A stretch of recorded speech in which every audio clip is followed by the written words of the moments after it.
again, welcome to Willamette National Cemetery, where we have gathered here today to honor your loved one. We will start with the honors, which will include the playing of the taps and the folding presentation of our nation's flag.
States, the United States Navy, and a grateful nation. Please accept this flag as a symbol of our appreciation for the 11th Honorable Faithful Service.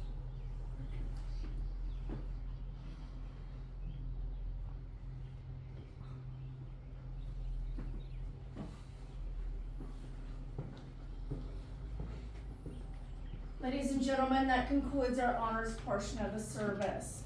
For James' honorable and faithful service to our country, on behalf of the President of the United States and the Department of Veterans Affairs, I would like to present to you the Presidential Memorial Certificate. Thank you. And on behalf of Willamette National Cemetery here, we offer sincere condolences for your loss. And I'm not gonna take up any more time. I'm gonna hand it over to you, sir.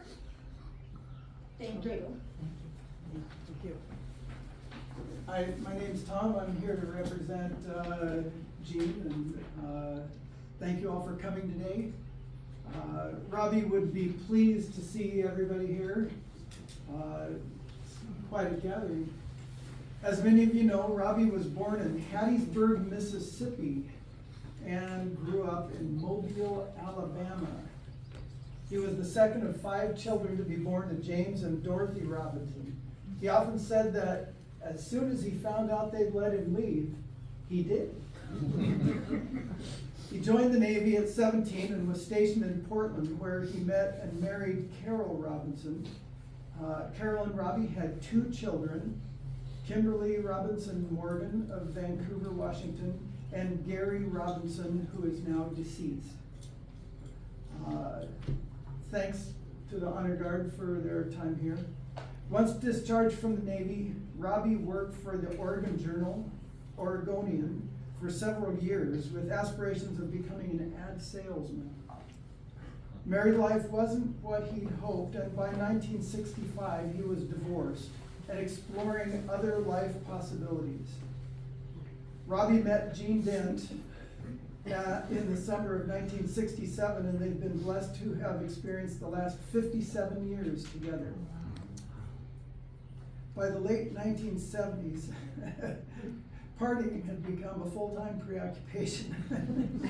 Finally, with many doubts, he reached out to the AA. He marked March 16, 1980 as his sobriety date. Robbie passed 1 day short of his 45th sobriety anniversary.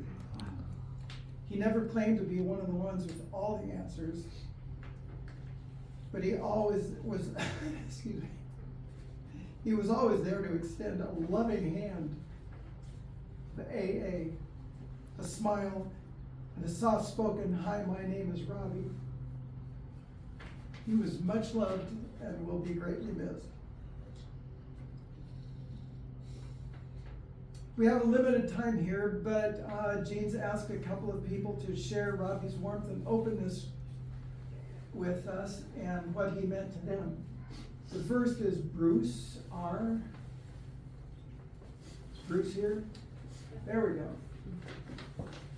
Come on in. Hi, I'm Bruce Richardson. I had the privilege of meeting Robbie. I didn't get to know him too long, but for 4 or 5 months, 6 months there.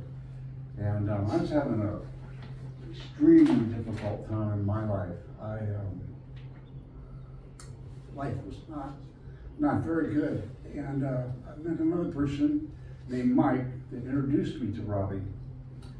And all of a sudden I was getting texts, I was getting phone calls. "Hey, are you okay?" I think they were talking, the 2 of them. But Robbie wanted to make sure I was okay. And every time I stepped into that meeting, and I didn't know a lot of people, there was that friendly face. Robbie had that face, that warmth that just exuded. We'd go to lunch together. I went to his home multiple times. Gene was kind. Robbie was sick. He was so concerned about Mike. He was concerned about getting the cookies there. He's concerned about getting the donuts there. He's concerned about this. And he's laying in the hospital bed. He just cared about other people all the time. And his level of caring was genuine, warm, and what he did for me at a time where I really was having one of the worst times ever. He made me feel loved, and he made me feel accepted, and that things were gonna be okay. And if any time I needed anybody, it was different than the routine thing. There was a warmth and a caring that surpasses the general good feeling that you get in AA. Robbie just had that as a person. He shared it freely with everybody else. Always just looked for the good, looked for the positive. And sad that I don't have more time with him, but I'm so happy. And I celebrate the time I did get to share with him and his family. Thank you. Thanks, Bruce. Wow, thanks, Bruce. Is Jeff G here? Jeff? I guess he was coming in from out of town. I guess he didn't make it. Thank you.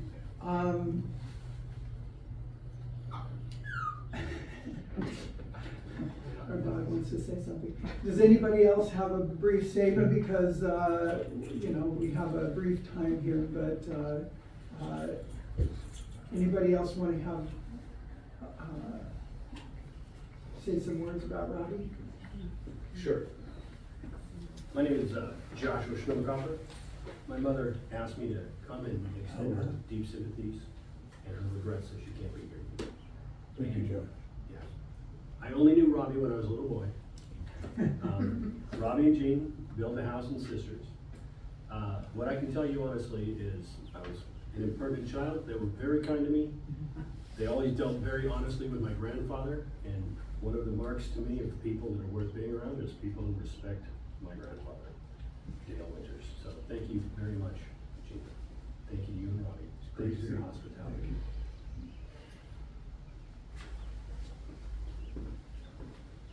Anybody else? I'm Robert King, friend of Robbie's. The talk room and AA is a sacred place, and many friendships have been developed there. And that was my experience of Robbie, that he extended himself, his hand, his heart, to the men that were in need. And I remember many years ago him doing that for me. And I remember his, just incredible smile and warmth. And he exuded a love and an acceptance and a caring for other people. And in alcoholism or in AA, we go from being very selfish and thinking just about ourselves to being selfless and thinking about others. So I just want to honor Robbie on behalf of all of the people whose lives he's touched, too many to name. His service to the United States Navy, and Jean, we've never met before, I've heard your name, so many times, affectionately, lovingly, and it is a loss, a terrible loss for each of us. And the beauty is that we have all that I have been able to know him. And in my life now, all these people I take with me each day. And so that beautiful picture and that beautiful smile and that warmth that just exuded off of him in all these different ways. I know Miles Bredner is on the call here, as well as so many others, and more that couldn't be here, and more that are here also with us. And so we just have a deep and profound gratitude for Robbie. He's a model and an example to us, and it's a terrible loss. And we're with you in your grief, and we grieve alongside you. We're very sorry for your loss, and extremely grateful for Robbie. And then now each one of us take that example in, and we model that out to other people that are in need and that are suffering. So he has, and he will have a legacy that will continue in the room, but also in all the hearts of all the men that he's reached out to and connected to over all the years. It's a beautiful, incredible legacy. And just wanted to say how grateful I am for Robbie. Thank you very much. As you can see, there's a bunch of photos here, Robbie, that, you know, we welcome you to come on up and check them out. Yes, please do, please. Hi, my name is Annette. Hey, Robbie. I met Robbie, I think when I was 21 or 22, can't quite remember. And I'll let you figure out how old I am now.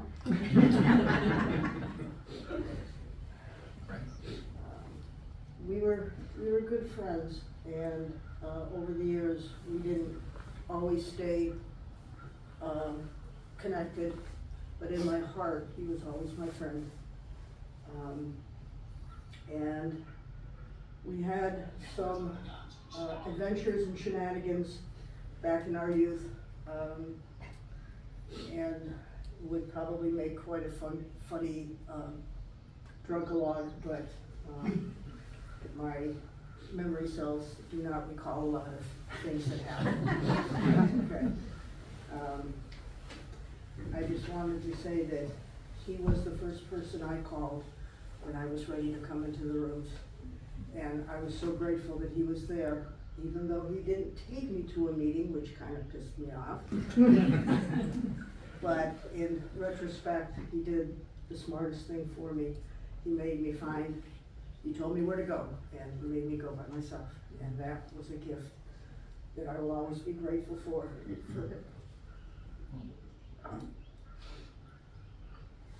I will miss him terribly. I'm so sorry, Gene. Thank you. Thanks. Would anybody else like to say something?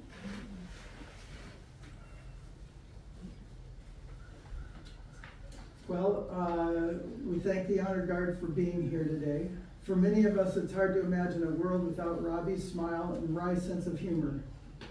Thankfully, even at the end, he did it his way. Once he found out they'd let him leave, he did. He left in the middle of the night from St. Vincent's Hospital, unresponsive, on his way to the ICU for God knows what. He left with no drama, no pain, and no fear. Well done, my friend, well done.